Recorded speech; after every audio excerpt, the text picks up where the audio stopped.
A Lower Hutt family is moving to Australia so that their 4-year-old daughter can access life-saving cystic fibrosis medication, Trikafta. For mum Kayla Delaney, the news her baby had the disease was, as you can imagine, completely devastating. The average life expectancy for people with cystic fibrosis is 31. Trikafta can extend that by decades, but in New Zealand it's only funded for patients over the age of 6. Lisa Burns is the CEO at Cystic Fibrosis New Zealand and is with me at the desk. Good morning, Lisa. Good morning, Ryan. This family is not the only one. Nope. There are many out there. For people unfamiliar with Trikafta, what does it do for people? So the one thing that makes Trikafta different is that it treats the underlying cause of cystic fibrosis. It's not a cure, but it does more than just treat the symptoms. It is a lifelong preventative treatment, and we know from the evidence in our 6 and overs just how life-changing it has been. What have you seen? Reduction in lung transplants, reduction in hospitalisations, reduction in IV antibiotics, and in inpatient care.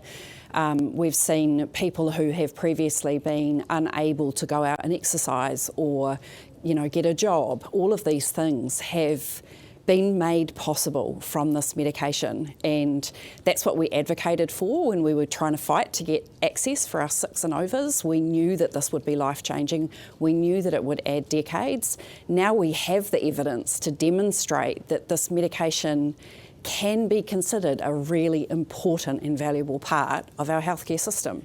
Now we know that Pharmac is looking into whether they will allow it for 2 to 5-year-olds. Are there legitimate medical concerns about giving this medication to 2 to 5-year-olds? I don't believe so. There is so much global evidence. Trikafta for 2 to 5-year-olds is now available in 40 plus countries. New Zealand is lagging behind again. We know that damage occurs very early in life, as the example you gave earlier. We know that a child's first X-ray at 1 can show inflammation and damage, and that starts early. And this is we're talking lung damage, we're talking serious damage, we're talking life-shortening damage. Scarring, inflammation, bronchiectasis, stuff that becomes difficult to reverse. Do you think it's about money?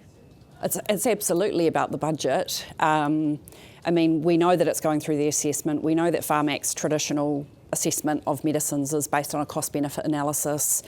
We know that a big part of getting Trikafta 6 and over funded was the fact that there is an improvement in lung function.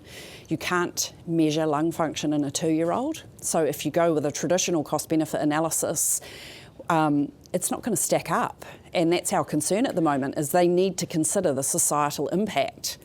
How frustrating when you have a child that you could be their body is doing damage to itself, and you're sitting there and you can't stop it, and you know that there's a way that you can. Yeah, that's why families are leaving the country. That's why it's just, you will do anything for your kids, and what we want to see is Pharmac make the same decision that other similar countries who have a similar health technology assessment process to New Zealand. They made an academic and a clinical decision, not a financial one. Because if you're trying to make this stack up to a number at the bottom of a spreadsheet, you'll never get the data you need.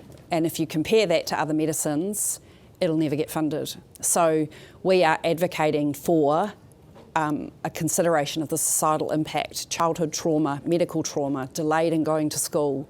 These kids should be navigating riding bikes and playing in the playground and going to birthday parties. Instead, at 3, they're learning how to make up their own medication and having to nebulise and not go to school until 6 years old. These are life-changing impacts, and we know in our older population that the medical trauma of these IV lines and procedures, nasogastric tubes, they cause lifelong damage, and that's what we want to. These kids have got a chance to have almost a normal life expectancy the earlier they can get treatment.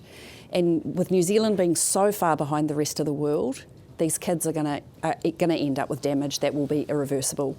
Lisa, appreciate you coming on the program this morning. We are going to follow up, of course, with Pharmac and with David Seymour as well, who I know has a strong interest in this. So thank you very much for being with me.